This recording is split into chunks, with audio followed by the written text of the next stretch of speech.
Here is the Uniden Loud and Clear, not quiet and blurry, corded Trimline telephone. And it is the model number CEZ202. And it is just about completely invisible, written on white font with absolutely no contrast other than a slight raise of the plastic.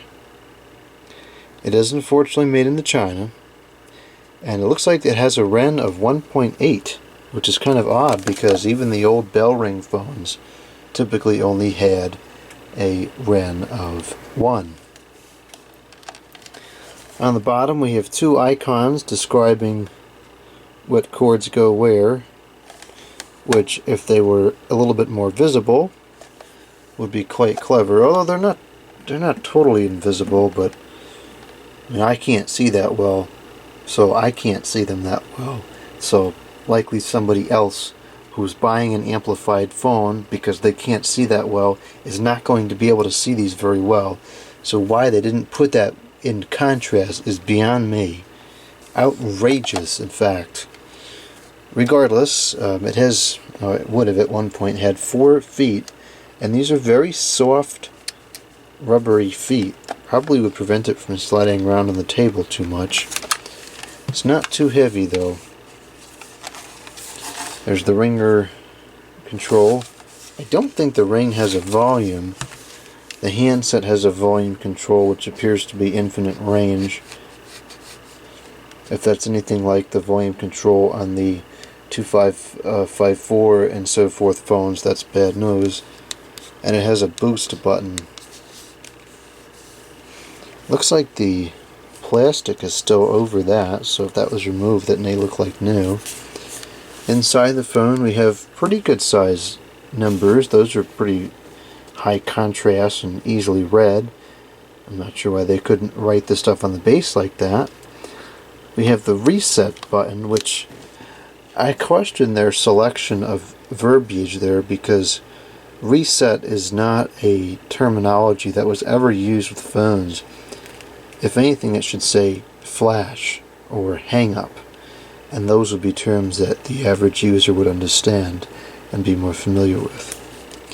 At the bottom we have the tone and pulse control along with flash, which other than being a computerized time would do the same thing as reset, mute, and redial. I'm guessing that the reset functions like a hook switch. I could be incorrect. Maybe I shouldn't provide any more commentary about that until I use it to confirm. There is a hook here in the base for mounting on the wall. And we're going to use it on the table here, so I'm going to switch that around and put it to table mount. Hook switch has a nice feedback to it. And then there's a piece of paper there, I suppose, for writing your phone number on. I've wanted one of these phones for a long time. My aunt and uncle used to have one in their kitchen. I remember putting it in. And my uncle is no longer with us, so I wanted the phone even more. Because it reminds me of their kitchen. I remember hearing it ring when I was over there.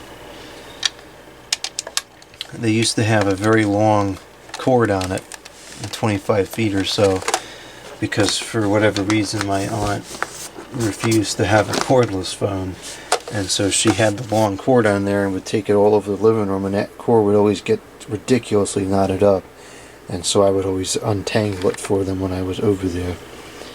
This one has what's probably the original cord. Looks like it's not a 12 foot, maybe a 8 foot cord. It's not a typical 4 foot one, it's a little bit longer. And it's in pretty good condition still. The handset's not in the greatest of condition, so what is junk on there? I'm not sure if that's scratched or if it's just dirty. It may clean out to be perfectly nice, I'm not sure. So let's begin by calling this telephone.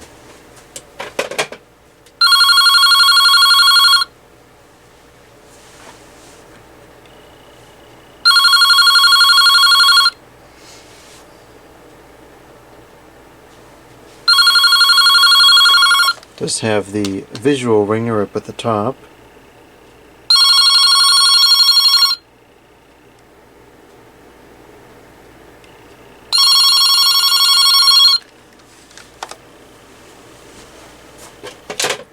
I'm quite disappointed by the ringer volume.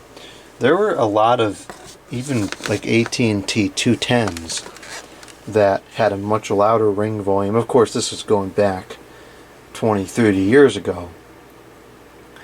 The current AT&T 210, I don't think the ringer volume is any louder than this, but it does have the wider range in tones, and so depending on where your hearing loss is, you may be able to hear the AT&T 210's ringer better because it captures different frequencies than this does. This is a pretty high frequency and doesn't really have anything below it.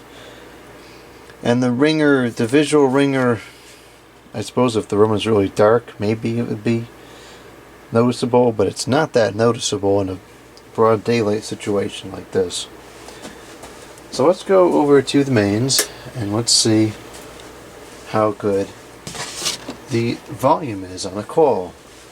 Perhaps this will offer some redemption there. I never really talked on the phone at my aunt's house. I may have used it once or twice over the years, but I don't really remember talking on it, so I'm not sure if the volume was any good or not.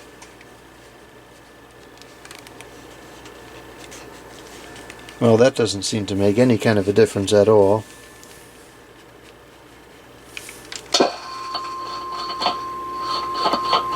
So that's pretty ridiculous. Unless the boost has to be on. Let's reset it. So when the boost is on, we get a red indicator up there. I don't think it stays on over different calls. No, it's got to be put on every time. Okay, now the volume control was making a difference.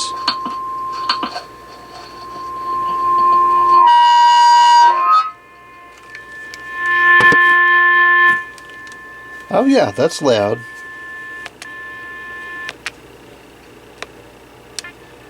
So my theorem was correct. This operates as if it was a hook switch. So I don't like that. That's kind of confusing. I should say hook switch, or it should just not even be there at all. You know, because you have flash to flash. So I don't know. I don't get that. All right, let's make that outside call. It's got good backlighting on the buttons. I'll cut the lights off briefly here so you can see it. Very well illuminated. And they have a pretty nice feel to them as well.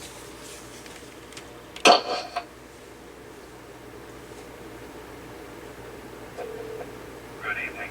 Friends don't accept credit cards, which is why we offer person-to-person pay. People's United Bank N.A., member FDIC.